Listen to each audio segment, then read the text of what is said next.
Today I'm going to be talking about my spring TBR, all the books I want to read during the season of spring. The days are getting longer, animals are coming out of hibernation, nature is blooming around us. Whenever I walk outside, I feel like spring is actually here because of my allergies.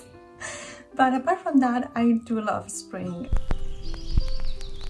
For history, I have a book that came out this year. I don't know if it has already come out, but it's going to come out during spring, and it's The Wager, A Tale of Shipwreck, Mutiny and Murder by David Grann. When I read the synopsis of this book, I don't really tend to read synopsis of books. With history, for example, like I never do. If I found a topic interesting, I just read it. This is a history non-fiction book about a topic that I didn't know anything about, and it's basically a shipwreck, and when the survivors of the shipwreck found land, they told the story of what happened. But then some other survivors, days after, weeks after, I don't know, they also found land and they told a different story of what happened at that shipwreck. So we don't know who's saying the truth, but it actually happened. I love non-fiction history books. They are so interesting to read about, and also everything that has to do with the sea. As someone who is Mediterranean, I feel like I just love reading about that. Speaking about sea, for fantasy, I have The Adventures of Amina al-Sirafi by S.A. Chakraborty. This book is about pirates. I love pirates. Pirates of the Caribbean, like that saga, is one of my all-time favorite movie sagas. I love pirates, I love the sea, something that has to do with pirates and sea and fantasy. It's like... I love mythology, especially Mediterranean mythology. I actually don't really know a lot about Clytemnestra and her story. So for mythology, I really want to focus on Clytemnestra and also do some more research about Helena and Troya. Even if I don't like read a book, maybe watch some documentaries or just inform myself more about her story. I'm going to start off with a classic that I feel like it really describes the spring essence and what spring is, and it's Anne of Green Gables by L.M. Montgomery. I've seen the Netflix adaptation of Anne with an E. It's one of the most beautiful, wholesome and just feel-good series that I've ever seen, actually. Like, it's one of my favorite series. It sucks that it got cancelled. Just imagine reading this book in nature under a tree with Betty. Betty is my dog, and just hearing the birds singing while I read this book.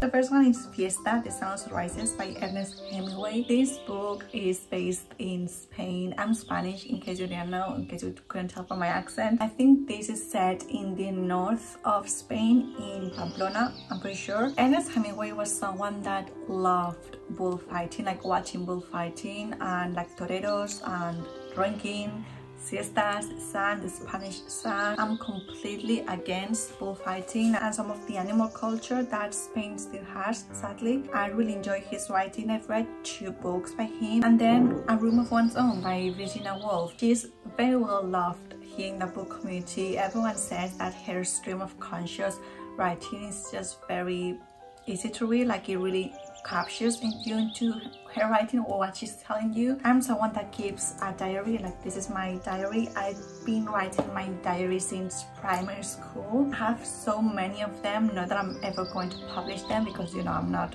Sylvia Plath or Virginia Woolf. My diary, it's not in that level, but as someone that keeps a diary, I always find it very interesting to read other people's diaries. For historical fiction, I have Pachinko by Min Jin Lee. I've been putting off reading this book for a long time, not gonna lie. Everyone says that this book is really sad, and I don't really want to read sad books anymore. I used to love reading sad books. I used to love being just like a sad girl and reading sad books. But now I want to read feel-good books. Hopefully this book won't be that sad and won't completely destroy my mind, my heart and my soul. I know this book has a lot to tell, so I'm going to try to focus on that. Then I have an anthology that also captures the spring essence, and it's Spring, an Anthology for the Changing Seasons by Melissa Harrison. This author has an anthology book for every season, and I've been meaning to read them for so many years, but the Kindle edition, like the cheapest thing that you could find, is still over 13 euros, and I don't pay more than like €8 for a Kindle copy, and the physical copy is just way out of my budget. My library doesn't have it, so I'm just going to wait and see what I end up doing. I'm someone that loves nature, loves animals, loves everything that has to do with connecting with Mother Earth and with the changing seasons and just adapting yourself to every season.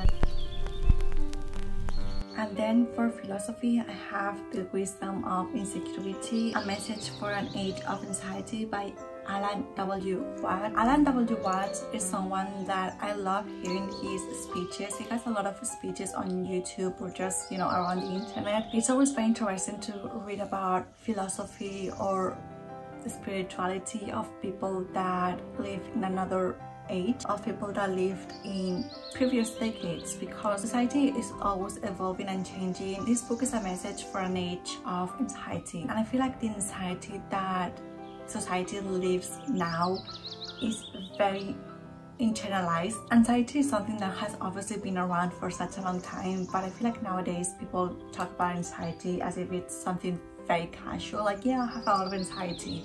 But we have normalized anxiety to a level that every single person has it, and I do not think that's very normal, because being stressed is something, being anxious is something, but just normalizing it worries me, because we shouldn't all be so anxious. I want to hear what Allan has to say about anxiety and the wisdom of insecurity. That was my spring TBR, the books I plan on reading during spring. So I hope you guys liked this video. Let me know what books you're going to be reading during spring. If you are a seasonal reader, like if you like reading books that feel like that season, and if you are a seasonal reader, please do let me know what books makes you feel like spring, like what books resemble spring to you, because I'm always looking for recommendations. I hope you guys have a very, very lovely spring, and I will see you very soon. Bye!